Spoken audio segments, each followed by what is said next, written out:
When a child is born, the child has two needs. The first need is for attachment. And attachment is contact, connection, love. Without that, the human child does not survive.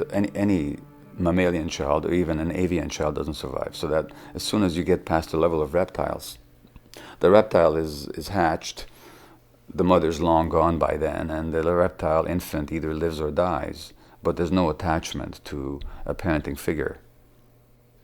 As soon as you get to the level of birds now, the baby bird has to have an attachment with the parents. The parents have to be attached to the baby. Otherwise, the infant simply does not survive.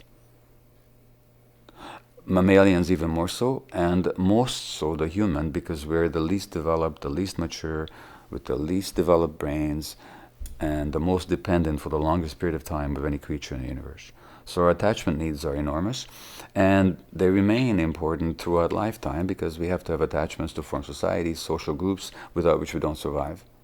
So attachment is a huge need. Be able to connect, belong, be loved by, and love. That's just a basic human need. But we have another need as well, which is for authenticity. Authenticity is the capacity, as I said earlier, to know what we feel, to be in touch with our bodies, and to be able to express who we are and manifest who we are in our activities and in our relationships.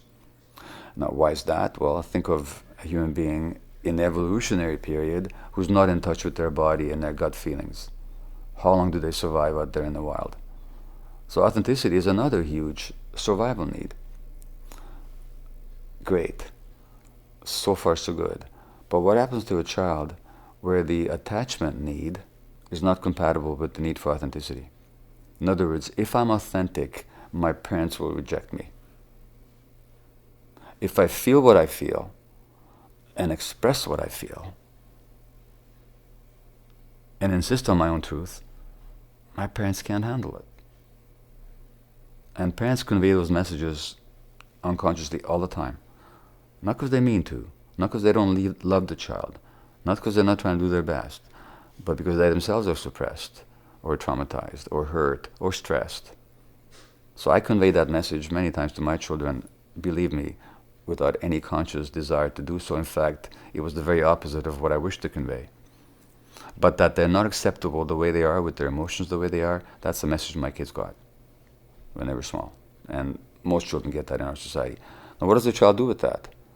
Well, if I give up my attachment for the sake of authenticity, I lose my relationships on which my life depends. Therefore, there's no question. What becomes suppressed is our authenticity, our emotions. And then we become 25 and 30 or 35, 40, and we don't know who we are. And somebody asks us, what do you feel? You say, I have no idea. And how many times we've all had the experience of having an inkling of a strong gut feeling, but we're ignoring it and we get into trouble?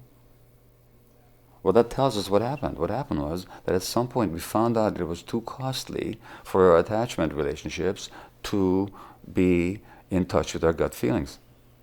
So then it becomes not our first nature, but our second nature, to suppress our feelings, to lose touch with ourselves, and to suppress our gut feelings. And then we pay the cost later on in the form of addictions, mental illness, or any range of physical illnesses. But it all began with this tragic conflict that children should never be confronted with, but are all the time, between authenticity on the one hand and attachment on the other. And even as adults, so many people are suffering because they want to be themselves, but they're afraid to be because they know, or at least they fear, that if they're themselves, they're going to lose important attachment relationships in their lives.